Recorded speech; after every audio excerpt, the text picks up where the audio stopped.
দেখুন তেল দিয়েছি, দিলাম কিছুটা হলুদ আর দিয়ে দেব লবণ, দিয়ে দিলাম লবণ। এবার দেব আমি কুটে রেখেছি কিছু চিংড়ি মাছ, সেটা দিয়ে দিলাম। মাছে আর আমি হলুদ মাখাইনি, আমি একবারে তেলের সঙ্গে দিয়ে হলুদ নুন মাছে মাখিয়ে দিলাম। এবার এই মাছটাকে ভালো করে ভেজে নেব।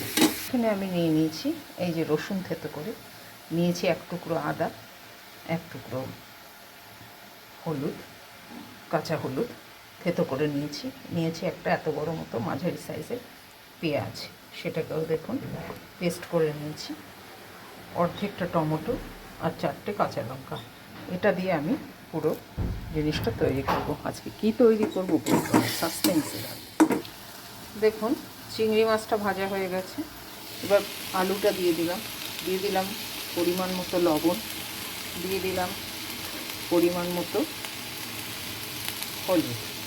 এবার এটা আমি ভাজবো। আলুটা ভাজা হয়ে গেছে, তুলে রেখেছি।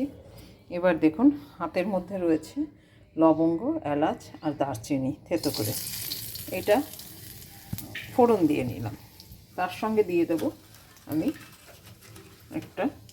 অর্ধেকটা মতো শুকনো লঙ্কা ফোড়ন দেব, দিলাম একটা শুকনো লঙ্কা। ভালো করে ভাজা হোক। লঙ্কা ভাজা হয়ে গেছে, দিয়ে দিলাম কিছুটা পাঁচফোড়ন, দিয়ে দিলাম পুরো মশলাটা আছে, অর্ধেকটা টমেটো, একটা মাঝারি সাইজের পেঁয়াজ, এক টুকরো আদা, এক টুকরো হলুদ, আর আছে 5-6 কোয়া রসুন। তাই দিয়ে এটাকে আমি সাঁতলাবো। দিয়ে দিলাম পরিমাণ মতো লবণ, দিয়ে দিলাম গুড়ের বাটাটা।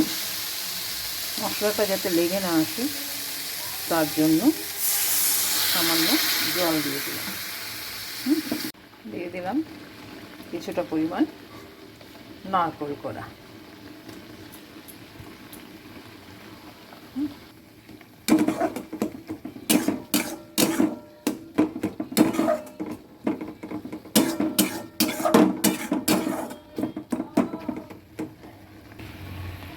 দিলাম একটা তেজপাতা, দিলাম ধনের গুঁড়ো,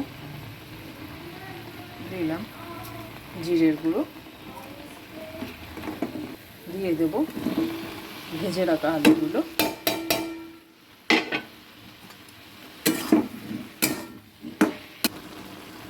মশলাটা কষানো হয়ে গেছে আলুটার সঙ্গে। এবার দেখুন গরম জল দিয়ে দিলাম, দিয়ে ঢেকে দেব। আলুটা সেদ্ধ হলে পরে জলটা আরও অনেকটা কমবে। এবার এটাকে আমি ঢেকে দেব।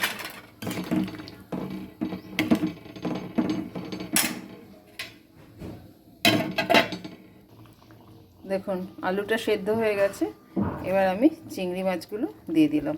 গরম মশলা ফোড়ন দিয়ে বসিয়েছিলাম, কাজে আর গরম মশলা দেওয়ার দরকার নেই।